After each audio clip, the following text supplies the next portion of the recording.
ભરૂચ શહેરના નંદેલા બ્રિજ નીચે આજે વાહન પસાર કરવાની નજીવી બાબતે લઈને બે જૂથ વચ્ચે હિંસક અથડામણ સર્જાતા સમગ્ર વિસ્તારમાં અફરાતફરીનો માહોલ સર્જાયો હતો।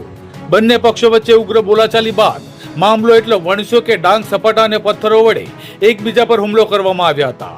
હિંસક અથડામણને પગલે ઘટના સ્થળે ભારે હોબાળો મચી ગયો હતો અને લોકોમાં ભયનો માહોલ સર્જાયો હતો। હુમલામાં 5 થી વધુ લોકો ઇજાગ્રસ્ત થયા હોવાનું સામે આવ્યું છે। તમામ ઘાયલોને તાત્કાલિક સારવાર માટે ભરૂચ સિવિલ હોસ્પિટલ ખાતે ખસેડવામાં આવ્યા હતા। ઘટનાની જાણ થતાં ભરૂચ એ ડિવિઝન પોલીસનો કાફલો તાત્કાલિક સ્થળ પર દોડી આવ્યો હતો અને પરિસ્થિતિ પર કાબુ મેળવી વધુ અથડામણ અટકાવવાના પ્રયાસો હાથ ધર્યા હતા। પ્રાથમિક તપાસમાં વાહન લઈ જવાની સામાન્ય બાબતને લઈને વિવાદ શરૂ થયો હોવાનું સામે આવ્યું છે।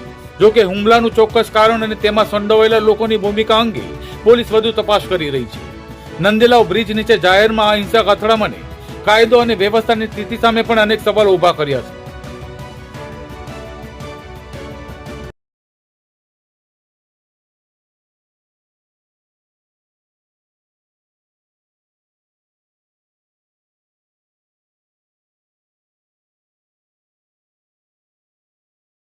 મારું નામ વિપુલભાઈ છે। અમે તે ચોકડી પર ગાડીઓ લઈને ફેરા મારીએ છીએ। ત્યાં રસ્તો બનાવતો એટલે ભાઈ બીજી જગ્યાએથી કાઢતો હતો ગાડીઓ, બીજી જગ્યાએથી કાઢતો હતો એટલે પછી અમે કીધું ભાઈ અહીંથી ના કાઢ, આ ગાડી આપણા વાયર તોડશે। એને ઊંચી આઈસર ભરેલી હતી, તે ડાયરેક્ટ ગાળો બોલવા મળ્યો, ગાળો મોટી બોલવા મળ્યો એટલે અમે એવું કીધું ગાળો નહીં બોલ ભાઈ, ગાળો નહીં બોલ। એટલે ગાળો ઉતરીને પછી પાઇપ લઈને મારી સામે આવ્યો એટલે પછી મને બે પાઇપો ઠોકી, મેં માર્યો એટલે એના સંબંધ ગાડીઓ સાઈડ પર મૂકીને એને સંબંધીનો પાઇપો લઈને બોલાવીને અમે 3-4 જણા ટેમ્પાવાળા હતા, અમને મારીમાં વધારે આવી ગઈ। કુવાડી મારી, ટોમી મારી, મને કુવાડી મારામાં આવી છે મને વધારે, મને બે ભાન કરી નાખ્યો છે।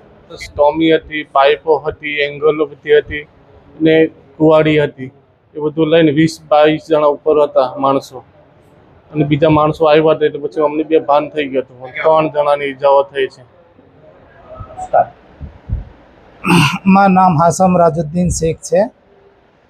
મારી ગાડી પેપરની ભરીને ગોડાઉન હલદરથી અહીં આવતી નંદેવાડ બાજુ આ લોકો 10 થી 15 જણા હાથમાં ધારિયા, પછી લાકડા, પછી ફાટિયા બધું લઈને બેહેલા હતા। એ લોકો અમારી એમની જોડે કંઈ દુશ્મની નથી, અમે એમને ઓળખતા પણ નથી કોણ છે કોણ નહીં।